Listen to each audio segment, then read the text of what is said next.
উঠতে বসতে বাবা হাঁকেন, বলবো তোকে কি আর, হতেই হবে তোকে দেশের মস্ত ইঞ্জিনিয়ার। মাতাই শুনে কন, খোকা তুই আমার কথা রাখ, ডাক্তারিতে হয় যেন তোর দেশ জোড়া নাম ডাক। জেঠু বলেন, কি হবি তুই? আমি সেটা জানি, তুই হবি এক নোবেল জয়ী বিখ্যাত বিজ্ঞানী।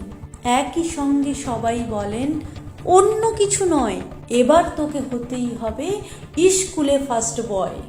আমার ইচ্ছে ঘুড়ি ওড়াই, লাট্টু ঘোরাই আর ক্রিকেট খেলি, সাঁতরে করি মস্ত দিঘি পার। কিন্তু সেসব করতে গেলেই সবাই আসেন তেড়ে, সবাই বলেন মন দে পড়ায়, এক্ষুনি সব ছেড়ে।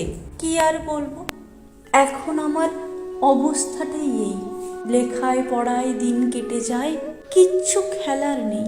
এক একজনের এক এক ইচ্ছে, সবাই দিচ্ছেন তারা, তার ফলে ভাই আমার নিজের ইচ্ছে গেছে মারা।